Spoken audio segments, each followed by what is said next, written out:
ಇತ್ತೀಚಿನ ದಿನಗಳಲ್ಲಿ ಶ್ರೀರಂಗಪಟ್ಟಣ ವ್ಯಾಪ್ತಿಯಲ್ಲಿ ಶ್ರೀರಂಗಪಟ್ಟಣ ತಾಲೂಕಲ್ಲಿ ನಾವು ಮೈಸೂರಿಗೆ ಭಾಳ ಹತ್ತಿರ ಇರೋದ್ರಿಂದ ನಗರ ಪ್ರದೇಶವಾಗಿ ಅದು ಡೆವಲಪ್ ಆಗ್ತಾ ಇರೋದ್ರಿಂದ ನಮ್ಮ ಕಸಬಾ ಹೋಬಳಿಯಲ್ಲಿ ಬೆಳಗೊಳ ಹೋಬಳಿಯಲ್ಲಿ ಇತ್ತೀಚೆಗೆ ಈ ಅಂದರೆ ರೈಟ್ಸ್ ಆಫ್ ರೆಕಾರ್ಡ್ಸ್ ಮತ್ತು ರೈಟ್ಸ್ ಆಫ್ ರೆಕಾರ್ಡ್ಸ್ ಇಂಡೆಕ್ಸ್ ಮತ್ತು MRಗಳನ್ನ ತಿದ್ದುಪಡಿ ಮಾಡೋದ್ರ ಮುಖಾಂತರ ಅನೇಕ ಸರ್ಕಾರಿ ಜಮೀನುಗಳನ್ನ ಬೇರೆಯವರಿಗೆ ಅದನ್ನು ಖಾತೆಗಳು ಮಾಡಿಕೊಟ್ಟು ಅದಕ್ಕೆ ಪೌತಿಯಾಗಿರೋರಿಗೆ ನಾವು ತಂದು ಕೋರ್ಟ್ಗಳಿಗೆ ಅಪೀಲ್ ಹಾಕ್ಸೋದ್ರ ಮುಖಾಂತರ ಮೊದಲು ಏನು ಮಾಡ್ತಾರೆ ಅಂದರೆ ತಹಸೀಲ್ದಾರ್ ಕೋರ್ಟ್ಗೆ ಹಾಕ್ತಾರೆ. ತಹಸೀಲ್ದಾರ್ ಕೋರ್ಟಲ್ಲಿ ಅದು ವಜಾ ಆಗ್ತದೆ. ಅದು AC ಕೋರ್ಟ್ಗೆ ಹಾಕ್ತಾರೆ. AC ಕೋರ್ಟಲ್ಲಿ ಆದೇಶಗಳನ್ನ ಮಾಡಿಕೊಂಡು ಒಂದೊಂದೇ ದಿವಸಕ್ಕೆ ಮೇಲ್ಗಡೆಯಿಂದ ಸಚಿವರಿಂದ ಪ್ರೆಷರ್ ಇದೆ, ಅದು ಖಾತೆ ಮಾಡಲೇಬೇಕು ಅಂಥೇಳಿ ಸಂಬಂಧಪಟ್ಟಂಥ ತಹಸೀಲ್ದಾರ್ಗೆ ಹಾಗೂ ಡೆಪ್ಟಿ ತಹಸೀಲ್ದಾರ್ಗೆ ಸಂಬಂಧಪಟ್ಟಂಥ RIಗೆ ಪ್ರೆಷರ್ ತಗೊಬಂದು ನಮ್ಮ ಪಾಂಡುಪುರ AC ಅವರು ಅದನ್ನು ಖಾತೆಗಳು ಮಾಡ್ತಕ್ಕಂಥದ್ದು. ಅದು ಖಾತೆಗಳ ಮಾಡೋ ಜೊತೆಗೆ ಒಂದೇ ದಿವಸದಲ್ಲಿ ಆದೇಶ ಮಾಡ್ತಾರೆ. ಅದ್ರ ಬೆಳಿಗ್ಗೆನೇ ಖಾತೆ ಆಗ್ತದೆ. ಅದ್ರ ಮಾರನೆಗೆ ಜಮೀನು ಮಾರಿಬಿಡ್ತಾರೆ. ಜಮೀನು ಮಾಡೋದು ಎಲ್ಲೆಲ್ಲಿ ಸಬ್ ರಿಜಿಸ್ಟ್ರಾರ್ ಆಫೀಸಲ್ಲಿ ಈಗ ಒಂದು ಏನು ಮಾಡಿದ್ದಾರೆ, ಆಯಾ ಜಿಲ್ಲೆಯಲ್ಲಿ ಎಲ್ಲಿ ಬೇಕಾದ್ರೂ ಮಾಡ್ಬೋದು. ನಾವು ಶ್ರೀರಂಗಪಟ್ಟಣದ ಜಮೀನನ್ನ ಶ್ರೀರಂಗಪಟ್ಟಣ ಸಬ್ ರಿಜಿಸ್ಟ್ರ್ ಆಫೀಸಲ್ಲೇ ಮಾರಬೇಕು, ಸಬ್ ರಿಜಿಸ್ಟ್ರ್ ಆಫೀಸಲ್ಲೇ ಅದನ್ನು ರಿಜಿಸ್ಟ್ರ್ ಮಾಡಬೇಕು ಅಂತೇನಿಲ್ಲ. ನಮ್ಮ ಮಂಡ್ಯ ಜಿಲ್ಲೆಯಲ್ಲಿ ಎಲ್ಲಿ ಬೇಕಾದ್ರೂ ಅದನ್ನು ರಿಜಿಸ್ಟ್ರ್ ಮಾಡ್ಬೋದು. ಈ ಥರದ ಘಟನೆಗಳು ಜಾಸ್ತಿ ಆಗ್ತಾಯಿದೆ. ಜೊತೆಗೆ ಆ ಹುಲಿಕೆರೆಯಲ್ಲಿ ಒಂದು 3 ಎಕರೆ ಚಿಲ್ಲರೆ ಕೆರೆ ಇದೆ. ಆ ಕೆರೆನೇ ಮುಚ್ಚಾಕ್ಬಿಟ್ಟಾರೆ. ನಾನು ಜಿಲ್ಲಾಧಿಕಾರಿಗಳ ಜೊತೆಲೂ ಸಹ ಈ ಬಗ್ಗೆ ಮಾತಾಡಿದ್ದೇನೆ. ನಾನು ಒಂದು ರೈಟಿಂಗಲ್ಲೂ ಸಹ ಕೊಡಬೇಕು ಅಂತ ತೀರ್ಮಾನ ಮಾಡಿದ್ದೇನೆ. ಸರ್ಕಾರಕ್ಕೆ ನಾನು ಸರಿ ಹೋಗ್ತದೇನೋ, ಇದನ್ನು ಸರಿಪಡಿಸ್ಕೋತಾರೆ ಅನ್ನೋ ಅಂತ ನಾನು ಕಾದೆ. ಈಗ ನಾನು ಅದು ಕಾಲಿಂಗ್ ಅಟೆನ್ಷನ್ಸನ್ನು ಕೊಟ್ಟಿದ್ದೀನಿ. ಅದು ಮಂಗಳವಾರ ಅಥವಾ ಬುಧವಾರ ಬರ್ಬೋದು. ಈಗ ಇತ್ತೀಚಿನ ದಿನಗಳಲ್ಲಿ ನಮ್ಮ ಸಭಾಧ್ಯಕ್ಷರು ಗೌರವಾನ್ವಿತ ಸಭಾಧ್ಯಕ್ಷರು ಪ್ರತಿ ದಿವಸ 15 ಕಾಲಿಂಗ್ ಅಟೆನ್ಷನ್ಸ್ಗಳನ್ನ ಮಾತ್ರ ಕೊಡಬೇಕು ಅಂತ ಹೇಳಿ ಈಗ ಇದು ಮಾಡೋದ್ರಿಂದ, ಜೊತೆಗೆ ನಮ್ಮ ಕ್ವಶನ್ಗಳು ಈ ಥರ ಸಂಬಂಧಪಟ್ಟಂಥ ಕ್ವಶನ್ ಹಾಕಿದ್ರು ಕ್ವಶನ್ಗಳು ಪ್ರಶ್ನಾವಳಿಯಲ್ಲಿ ಬರದೇ ಇರೋದ್ರಿಂದ ನನಗೆ ವಿಧಿ ಇಲ್ಲ. ನಾನು ತಮ್ಮ ಮೂಲಕ ಸರ್ಕಾರಕ್ಕೆ ಒಂದು ಮನವಿ ಮಾಡಬೇಕು. ಸರ್ಕಾರಕ್ಕೂ ಒಂದು ಕೊಡ್ತಾನೆ. ಆದರೆ ಇದು ಸೆಷನ್ ನಡೆಯುವಂಥ ಸಂದರ್ಭದಲ್ಲಿ ಇದು ಮಾಡಬೇಕು ಮಾಡಬಾರ್ದು ಅನ್ನುವಂಥದ್ದು ಒಂದು ಗೊಂದಲದಲ್ಲಿದೆ. ಆದರೆ ಇತ್ತೀಚೆಗೆ ಮೊನ್ನೆ ಒಂದು ನಡೆದಂಥ ನಮ್ಮ AC ಅವರು ಇದರಲ್ಲಿ ನಗುನಹಳ್ಳಿಯಲ್ಲಿ ಒಂದು ಜಮೀನಿದೆ. ನಗುನಹಳ್ಳಿ ಅವ್ರದ್ದು ಬೆಳವಾಡಿ ಸರ್ವೆ ನಂಬರಲ್ಲಿ ಒಂದು ಜಮೀನಿದೆ. ಹೌದು, ಸುಮಾರು ವರ್ಷಗಳ ಕಾಲ ಅದು ಕೇಸ್ ನಡೀತದೆ. ಸುಮಾರು ವರ್ಷಗಳ ಕಾಲ ಇದೆಲ್ಲ ನಮ್ಮ ಸಿವಿಲ್ ಕೋರ್ಟ್ದಲ್ಲಿ ಸಿವಿಲ್ ಕೋರ್ಟ್ ಒಂದು ನಿಮಿಷ. ಸಿವಿಲ್ ಕೋರ್ಟಲ್ಲಿ ಅದು 2008ಕ್ಕೆ ಜಾನ್ಕಮ್ಮ ಅಂತೇಳಿ ಒಬ್ಬರು ವಕೀಲ್ ಆಗ್ತಾರೆ. ಇವರು ಎಲ್ಲಿ ವಾಸ ಮಾಡ್ತಾರೆ ಅಂತೇಳಿದ್ರೆ ಕಲ್ಲಳ್ಳಿಲಿ ವಾಸ ಮಾಡ್ತಾರೆ. ನಮ್ಮ ಮಂಡ್ಯ ಕಲ್ಲಳ್ಳಿಲಿ ವಾಸ ಮಾಡ್ತಾರೆ. ಇವರು ಮೂಲತಃ ನಗುನಹಳ್ಳಿಯವರು. ಇವರು ಬಂದು ಭಾಳಷ್ಟು ವರ್ಷ ಆಗ್ಬಿಟ್ಟಿದೆ. ಅವರು ವೆಂಕಟಪ್ಪನವರ ಮನೆಯವರು. ಅವ್ರು ಕಲ್ಲಳ್ಳಿಗೆ ಬಂದು ಒಂದು 20-25 ವರ್ಷ ಆಗಿದೆ. ಅವರು Manchaiah, Subbegowda, father Michael, B Radha, A ಕೃಷ್ಣಪ್ಪನವರು, ಶಶ್ವತ್ ನಾರಾಯಣನವ್ರ ಮೇಲೆ ಕೇಸ್ ಹಾಕ್ತಾರೆ 2008ರಲ್ಲಿ. 2008ರಲ್ಲಿ ಕೇಸ್ ಹಾಕಿದ್ಮೇಲೆ 2021ರಲ್ಲಿ ತೀರ್ಮಾನ ಆಗಿದೆ. ಅದು ಅವ್ರ ಅಪೀಲ್ನ ವಜಾ ಮಾಡ್ತಾರೆ. ಏನು ಅವ್ರು ಖಾತೆ ಕೊಡಬೇಕು 411/1, 411/2, 411/4ಕ್ಕೆ ಅವರು ಖಾತೆ ಮಾಡಬೇಕು. ನಮ್ಮದು ಜಮೀನು ಅಂತ ಹೇಳ್ತಾರೆ. ನಿಮ್ದು ಯಾವುದೇ ಥರದ ಮೂಲ ದಾಖಲಾತಿಗಳಿಲ್ಲ, ಯಾವುದೂ ನೀವು ಅನುಭವದಲ್ಲೂ ಇಲ್ಲ, ನಿಮಗೆ ಇದು ಬರುವುದಿಲ್ಲ ಅಂಥೇಳಿ ಸಿವಿಲ್ ಕೋರ್ಟಲ್ಲಿ, ಅದು ಪ್ರಿನ್ಸಿಪಲ್ ಸಿವಿಲ್ ಜಡ್ಜ್ ಕೋರ್ಟಲ್ಲಿ ತೀರ್ಮಾನ ಆಗ್ತದೆ. ಯಾವಾಗ 2021ರಲ್ಲಿ ನ್ಯಾಯಾಧೀಶರು ಆದೇಶ ಮಾಡ್ತಾರೆ. 2021 ನ್ಯಾಯಾಧೀಶರು ಆದೇಶ ಮಾಡಿದ್ಮೇಲೆ ಇವರು ಮತ್ತೆ ಅದಕ್ಕೆ ಸ್ವಲ್ಪ ಡೈವರ್ಷನ್ಸ್ ಮಾಡಿಸಿ AC ಕೋರ್ಟ್ಗೆ ಅಪೀಲ್ ಆಗ್ತಾರೆ. ಎ ಸಿ ಕೋರ್ಟ್ಗೆ 2022-23 ಅಪೀಲ್ ಹಾಕ್ತಾರೆ. ಅಪೀಲ್ ಹಾಕಿ ಇವ್ರ ಪರ ಅಪೀಲ್ ಆಗ್ತಕ್ಕಂಥ ಇದರಲ್ಲಿ ಜಾನ್ಕಮ್ ಅವ್ರಿಗೆ ಯಾವುದೂ ಆಗಲ್ಲ. ಜಾನ್ಕಮ್ ಅವ್ರಿಗೆ ರೈಟ್ ಸಿಗಲ್ಲ. ಹಿಂದೆ ಇದಕ್ಕೆ ಏನು ರಾಧಾ ಮತ್ತು ಇವರೆಲ್ಲ ಅರ್ಜಿ ಹಾಕಿರ್ತಾರೆ ಸುಬ್ಬಯ್ಯನವರು, ಅವ್ರಿಗೆ ಸಹ ತೀರ್ಮಾನ ಆಗ್ತದೆ ಎ ಸಿ ಕೋರ್ಟ್ಗೆ ಅರ್ಜಿ ಹಾಕಿದ್ಮೇಲೆ ಇದೇ ಜಾನ್ಕಮ್ನವರು ಇದೇ ಕೇಸಿಗೆ ಸಂಬಂಧಪಟ್ಟಂಗೆ ಡಿ ಸಿ ಕೋರ್ಟ್ಲೊಂದು ಅರ್ಜಿ ಹಾಕ್ತಾರೆ. ಇದೇ ಅಪೀಲ್ ಹಾಕಿ ಹಾಕ್ತಾರೆ. ಈ ಅಪೀಲ್ ಹಾಕಿ ಹಾಕಿದಾಗ ಏನಾಗ್ತದೆ, ಡಿ ಸಿ ಅವರು ಒಂದು ಆದೇಶ ಮಾಡ್ತಾರೆ. ಡಿ ಸಿ ಅವ್ರಿಗೆ ಇವರು ನಮ್ಮ ಪಿಟಿಷನ್ ಹಾಕೊಂಡಿದ್ದವರು, ರಿವಿಷನ್ ಪಿಟಿಷನ್ ಹಾಕೊಂಡಿದ್ದವ್ರು ಏನು ಮಾಡ್ತಾರೆ ಅಂದರೆ ಅವನಿಗೆ ಮಿಸ್ಗೈಡ್ ಮಾಡ್ತಾರೆ. ಇದು ಸಂಬಂಧಪಟ್ಟಂತೆ ಸಿವಿಲ್ ಸೂಟ್ ದಾಖಲಾತಿ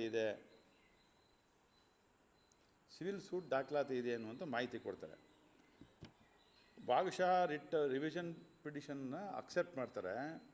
ಎ ಸಿ ಕೋರ್ಟನ್ನು ಆದೇಶನ ತಡೆ ಹಿಡಿತಾರೆ. ಜೊತೆಗೆ ಇವರೇನು ಸಿವಿಲ್ ಡಿಸ್ಪ್ಯೂಟು ಇಲ್ಲದೆ ಹೋದ್ರು ಸಿವಿಲ್ ಡಿಸ್ಪ್ಯೂಟ್ ಇದೆ ಅಂತ ಹೇಳಿ ಕೋರ್ಟ್ಗೆ ಸುಳ್ಳು ಮಾಹಿತಿ ಕೊಡ್ತಾರೆ ಅವರು ಜಾನ್ಕಮ್ನವರು, ಅವರ ಕಡೆಯವರು. ಅದನ್ನು ನಮೂದಿಸಬೇಕು ಅಂತ ಹೇಳ್ತಾರೆ.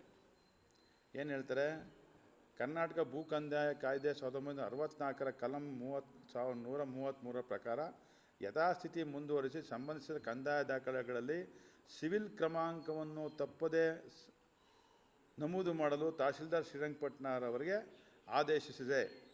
ಪ್ರತಿಯನ್ನು ಪರಿಶೀಲಿಸಿ 17/1/2025 ಘೋಷಣೆ ಮಾಡ್ತಾರೆ. 1 ವರ್ಷ ಕಳೆದೋಗ್ಬಿಡುತ್ತೆ. ಈಗ ಮಾರ್ಚ್ 23ನೇ ತಾರೀಕಿದ್ದೀವಿ. ಮಾರ್ಚ್ 23ನೇ ತಾರೀಕು ಕಳೆದ 1 ವರ್ಷ ಆದಮೇಲೆ ಇದೇ ಜಾನ್ಕಮ್ನವರು ಅಪೀಲ್ ಹಾಕ್ತಾರೆ ಎ ಸಿ ಅವ್ರಿಗೆ, ನಮಗೆ ಅದನ್ನು ಖಾತೆ ಮಾಡಿಕೊಡಿ ಅಂತ. ಯಾರು ಈ ನಮ್ಮ ಪಾಂಡುಪುರ ವಿಭಾಗಾಧಿಕಾರಿಗಳು ಹೊಸಬ್ರು ಶ್ರೀನಿವಾಸ್ ಗೌಡರು ಅವರ ಅಧಿಕಾರಕ್ಕೆ ವಹಿಸ್ಕೊಂಡ ಮೇಲೆ ಎ ಸಿ ಆಗಿ ಬಂದ ಮೇಲೆ ಇತ್ತೀಚಿನವರೆಗೆ ಯಾವ್ಯಾವ ಆದೇಶವನ್ನು ಕೋರ್ಟಲ್ಲಿ ಮಾಡಿದ್ದಾರೆ ಅವೆಲ್ಲವನ್ನು ಮರುಪರಿಶೀಲನೆ ಮಾಡಬೇಕು ಅಂತ ಒತ್ತಾಯ ಮಾಡ್ತಾನೆ. ಏನು ಈ ಥರದ ತಪ್ಪುಗಳು ಕಂಡು ಬರ್ತದೆ, ಮೇಲ್ನೋಟಕ್ಕೆ ಈ ಥರ ತಪ್ಪುಗಳು ಸಹಜವಾಗಿ ಬೇಕಾದಷ್ಟು ಕಂಡು ಬಂದಿರೋದ್ರಿಂದ ಕೂಡಲೇ ಅವ್ರನ್ನ ಅಮಾನತು ಮಾಡೋದ್ರ ಮುಖಾಂತರ ಅಲ್ಲಿ ಪ್ರತಿಯೊಂದನ್ನು ತನಿಖೆಗೆ ಒಳಪಡಿಸಿ ಅವ್ರ ಮೇಲೆ ಸೂಕ್ತ ಕಾನೂನು ಕ್ರಮ ತಗೊಳ್ಳೋದ್ರ ಜೊತೆಗೆ ಅವ್ರನ್ನ ಈ ಉಪವಿಭಾಗಾಧಿಕಾರಿ ಏನು ಸರ್ಕಾರಿ ಸೇವೆಯಿಂದ ಅವ್ರನ್ನ ತೆಗಿಬೇಕು. ಒಬ್ಬರು ಎ ಸಿ ಅವರೇ ಈ ಥರ ತಪ್ಪು ಮಾಡಿದ್ರೆ ಸತ್ತೋಗಿರೋರಿಗೆ ನೋಟಿಸ್ ಕೊಡ್ತೀವಿ, 13ನೇ ತಾರೀಕು ಅಪೀಲ್ ಮಾಡ್ಕೊಂಡು ಅಪೀಲ್ ಅವತ್ತೇ ರಿಜಿಸ್ಟ್ರ್ ಮಾಡಿ ಅದು ಮಾರನೆಗೆ 14ನೇ ತಾರೀಕೆ ರಿಜಿಸ್ಟ್ರ್ ಮಾಡಿಸ್ತೀನಿ ಅಂದರೆ ಇದಕ್ಕೆ ಯಾರ್ಯಾರಿದ್ದಾರೆ ಅನ್ನೋದು ಸೂಕ್ತ ತನಿಖೆ ಆಗಬೇಕು. ಯಾವ ತನಿಖೆ ಮಾಡ್ತಾರೆ ಸರ್ಕಾರ ಗೊತ್ತಿಲ್ಲ, ಜಿಲ್ಲಾಧಿಕಾರಿಗಳು ಯಾವ ತನಿಖೆಗೆ ಆದೇಶ ಮಾಡ್ತಾರೆ ಗೊತ್ತಿಲ್ಲ, ಆದರೆ ಕೂಡಲೇ ಆದೇಶ ಮಾಡಬೇಕು. ಇದಕ್ಕೆ ಏನು ಕಾನೂನಾತ್ಮಕವಾಗಿ ಅವ್ರ ಹೋರಾಟ ಏನಿದೆ ಅದಕ್ಕೆ ಸರ್ಕಾರ ಸ್ಪಂದಿಸಬೇಕು.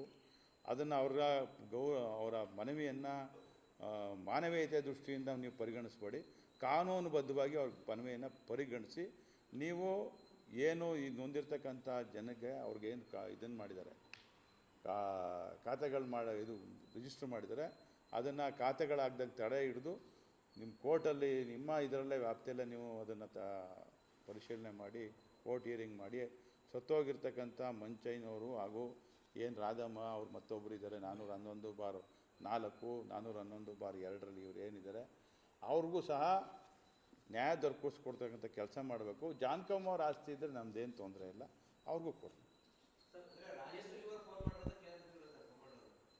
ಗೊತ್ತಿಲ್ಲ ನನಗೆ ಗೊತ್ತಿಲ್ಲ, ನಾನು ಕೇಳೋಕ್ಕೆ ಹೋಗಿಲ್ಲ. ನನಗೆ ಇತ್ತೀಚೆಗೆ ಹೇಳಿ ಸಾಕಾಗಿ ನಾನು ಎ ಸಿ ಅವ್ರ ಜೊತೆ ಮಾತಾಡೋದು ಭಾಳ ಕಡಿಮೆ ಮಾಡಿದ್ದೇನೆ. ಮಾತಾಡ್ತಾ ಇಲ್ಲ ಅಂತಲ್ಲ, ಬೇರೆ ವಿಚಾರಗಳಿಗೆ ಮಾತಾಡ್ತಾನೆ. ಆದರೆ ಅವ್ರಿಗೆ ಪುರ್ಸೊತ್ತಿರೋದಿಲ್ಲ. ಶ್ರೀರಂಗಪಟ್ಟಣ ಅಂದರೆ ಅವ್ರಿಗೆ ಅಲರ್ಜಿ. ಅವರ ಟೂರ್ ಪ್ರೋಗ್ರಾಮಲ್ಲಿ ತಾವು ತಗೋಬೋದು ಶ್ರೀರಂಗಪಟ್ಟಣಕ್ಕೆ ಎಷ್ಟು ಸಲ ಬರ್ತಾರೆ ಅಂತ. ಶ್ರೀರಂಗಪಟ್ಟಣಕ್ಕೆ ಯಾವಾಗ ಬರ್ತಾರೆ ಅಂದರೆ 5 ಗಂಟೆ ಮೇಲೆ ಬರ್ತಾರೆ. ಈ ಥರದ ಕೇಸ್ಗಳಿಗೆ ಖಾತೆ ಮಾಡ್ಸೋಕ್ಕೆ. ಇಲ್ಲ ಬೆಳಿಗ್ಗೆ 10 ಗಂಟೆಗೆ ಮುಂಚೆ ಬರ್ತಾರೆ. ಈ ಥರ ಕೇಸ್ಗಳನ್ನ RTC ಮಾಡಿಸಿ ಇನ್ಕಾರ್ಪೊರೇಟ್ ಮಾಡಿಸಿ ಎ ಸಿಗೆ ತಹಸೀಲ್ದಾರ್ಗೆ ಬೈದು ಇವೆಲ್ಲ ಮಾಡಿಸಿ ಅದನ್ನು ತಗೋಹೋಗಿ ಅದ್ರ ಮಾರನಾಗೆ ರಿಜಿಸ್ಟರ್ ಮಾಡಿಸ್ತಾರೆ. ಈ ಥರ ಕೆಲಸ ಮಾಡೋಕ್ಕಿಂತ ಬ್ರೋಕರ್ ಕೆಲಸ ಮಾಡ್ಬೋದು ಅನ್ನುವಂಥದ್ದು ನನ್ನ ಒಂದು ಅನಿಸಿಕೆ.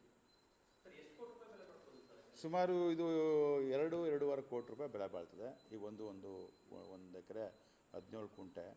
ಇದು ಮೈಸೂರಿಗೆ ಸುಮಾರು 5 ಕಿಲೋಮೀಟ್ರ್ ದೂರದಲ್ಲಿದೆ. ಈಗಾಗಲೇ ಅಲ್ಲಿ ಡೆವಲಪ್ ಆಗಿಬಿಟ್ಟಿದೆ. ಅಲ್ಲಿ 1 ಎಕರೆ ಬೆಲೆನೇ 2 ಕೋಟಿ ರೂಪಾಯಿ ನಡೀತಾ ಇದೆ. ಒಂದು ಎಕರೆ ಈಗ ಮಾರಿದ್ರೆ 2 ಕೋಟಿ ಬೆಲೆ ಆಗ್ತದೆ. ಸೈಟ್ ಮಾಡಿ ಹಂಚಿದ್ರೆ ಸುಮಾರು 3-4 ಕೋಟಿ ರೂಪಾಯಿ ಬೆಲೆ ಬಾಳ್ತದೆ. ಮಿನಿಮಮ್ ಒಂದು 2,000, 2,500, 3,000 ಹೋಯ್ತದೆ ಅಂತಂದರು. ಅಲ್ಲಿಗಾಗಲೇ ಮನೆಗಳು ಬಂದ್ಬಿಟ್ಟಿದೆ. ಈಗ ಏನು ಜಾಗ ಇದೆ ಈಗಾಗಲೇ ಮನೆಗಳು ಬಂದ್ಬಿಟ್ಟಿದೆ. ಆಮೇಲೆ ಇನ್ನೂ ಒಂದು ಹೇಳ್ತಾರೆ, ಇವರು ಯಾವುದೇ ಥರದ ಪರಿಹಾರನೂ ತಗೊಂಡಿಲ್ಲ ಕೋರ್ಟಲ್ಲಿ. ಇವರು ನಾಲೆ ಹೊಟ್ಟೋಗೈತೆ, ವರ್ಣ ನಾಲೆಗೆ ಹೋಗೈತೆ. ವರ್ಣ ನಾಲೆಗೆ ಹೋಗಿರೋದಕ್ಕೆ ಇವ್ರು ಯಾರೂ ಪರಿಹಾರನೂ ತಗೊಂಡಿಲ್ಲ. ಮಂಚಯ್ಯನವರು ತಗೊಂಡಿಲ್ಲ, ಸುಬ್ಬಯ್ಯನವರು ತಗೊಂಡಿಲ್ಲ, ಅದೇ ರಾಧಮ್ಮನೂ ತಗೊಂಡಿಲ್ಲ. ಪರಿಹಾರ ಅವ್ರು ಯಾರೂ ತಗೊಂಡಿಲ್ಲ. ನಾನು ಒಂದೇ ಒಂದು ಕೇಳ್ತಕ್ಕಂಥದ್ದು, ನನಗೆ ಗೊತ್ತಿರ್ತಕ್ಕಂಥ ಮಾಹಿತಿ, ಜಾನ್ಕಮ್ಮ ಅವ್ರ ಆಸ್ತಿ ಎಲ್ಲ ಮಾರ್ಬಿಟ್ಟಿದ್ದಾರೆ. ಮಾರ್ಬಿಟ್ಟು ಅವ್ರ ಪರಿಹಾರವನ್ನು ತೆಗೆದುಕೊಂಡು ಬರಬೇಕಾದಂಥ ದುಡ್ಡೆಲ್ಲ ತೆಗೆದುಕೊಂಡು ಹೋಗಿದ್ದಾರೆ. ಇದ್ರ ಹಿಂದೆ ಯಾರಿದ್ದಾರೆ, ಇದಕ್ಕೆ AC ಅವರು ಅದು ಯಾವ ಥರ ಅದನ್ನು ಇದನ್ನು ಮಾಡ್ಕೋತಾರೋ ಗೊತ್ತಿಲ್ಲ, ಸಬ್ಸ್ಟ್ಯಾನ್ಸ್ ಮಾಡ್ಕೋತಾರೋ ಗೊತ್ತಿಲ್ಲ. ಆದರೆ ಇದು ನಮ್ಮ ಬೆಳಗೊಳ ಹೋಬಳಿಯಲ್ಲಿ, ಕಸಬಾ ಹೋಬಳಿಯಲ್ಲಿ ನಿರಂತರ ಆಗ್ತಾ ಇರ್ತಕ್ಕಂಥ ಈ ಘಟನೆಗಳಿಗೆ ಫುಲ್ ಸ್ಟಾಪ್ ಇಡ್ತಕ್ಕಂಥ ಕೆಲಸನ ಜಿಲ್ಲಾಧಿಕಾರಿಗಳು ಮಧ್ಯಪ್ರವೇಶ ಮಾಡಿ ಕೂಡಲೇ ನಿಲ್ಲಿಸಬೇಕು. ಅವರು AC ಅವರು ಅವ್ರು ಬಂದು ಆಡಳಿತಕ್ಕೆ ಅವರು ಸೇವೆಗೆ ಸೇರಿದ ಪಾಂಡವಪುರ AC ಆಗಿ ತಗೊಂಡ ಮೇಲೆ, ಅಧಿಕಾರ ತಗೊಂಡ ಮೇಲೆ ಇಲ್ಲಿವರೆಗೆ ಎಲ್ಲ ಕೇಸ್ಗಳನ್ನು ರಿವ್ಯೂ ಮಾಡಬೇಕು.